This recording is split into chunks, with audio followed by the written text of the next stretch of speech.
మావా మీ నాయన దివసం బాగా చేస్తున్నావే. అట్టమెట్టో మా నాయన దివసం చేచ్చా 14 పల్లీల్లో పేరుండాలి. చెంగయ్య మామ భోజనాలు ఎక్కడ?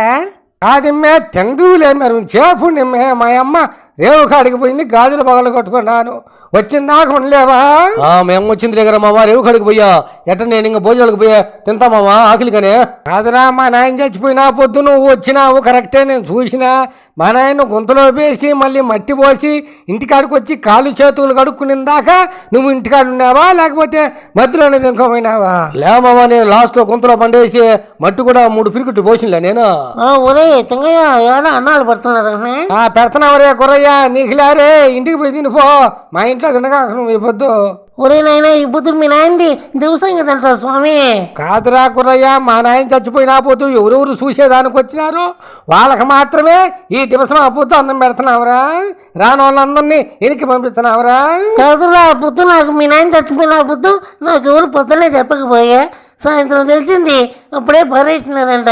నేనేం చేశాను? ఆహా లేదు పోరే, ఎవరైతే సాగుకు వచ్చినారో వాళ్ళకి మాత్రం అన్నాలు పెడుతున్నాము. ఒరే స్వామి ఇంట్లో నా పిల్లంగా లేదురా స్వామి, ఒక పిడస పెట్టరా స్వామి, ఒక కప్పు కూర పెట్టరా స్వామి, తిని తినకపోతా. కాదురే కుర్రయ్య, మెట్టి తీసుకున్నాను అనుకో శామియా కింద వేసి కొడతా నిన్ను.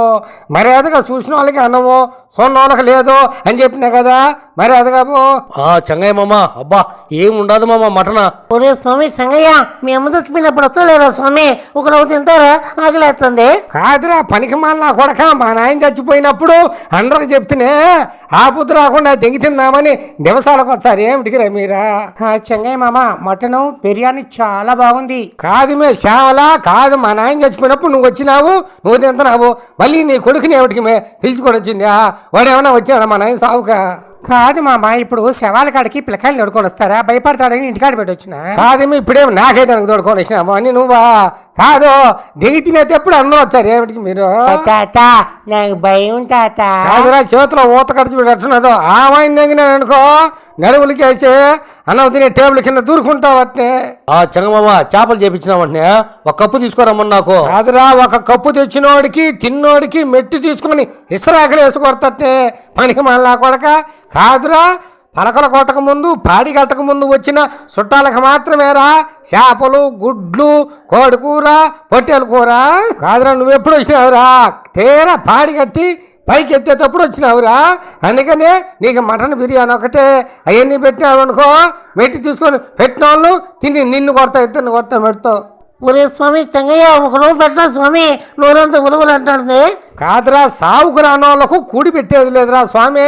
కాదురా మీ మేనమా ఉంటా నేను అయితే, ఇప్పుడు నన్ను ఏం చేయమంటారా? మీ నాయన గుంతకాడికి పోయి గుంతతో తొప్పి లేచి చూసి వచ్చి మళ్ళీ పెడతాను వాళ్ళవా? ఏమిటో మాట్లాడేది? చెంగమామ రొయ్యల కూర చేసావంటే నాకు వేయలేదు రొయ్యలు. ఆ శ్యామలా నీకు బేర్లేమే రొయ్యలు. మా నాయన దింపుడు కాలం కాదు దింపి నేను మా నాయన చెవులోకి పోయి మా నాయన లేయని నేను చూడు ఆడికి నువ్వు రాలమ్మే, అందుకని నీకు రొయ్యల కూరలే అమ్మే. రొయ్యల కూర బాగున్నదంటమ్మా. సరే నువ్వు మూసుకుని ఉండరా, నేను ఏదో ప్లాన్ చేస్తాను గమనండు. చెంగయ్య మామ నేను వచ్చాను మామ, ఉన్నాను లాస్ట్ వరకు. సరేలేమే శ్యామలా, ఇప్పుడు మా నాయన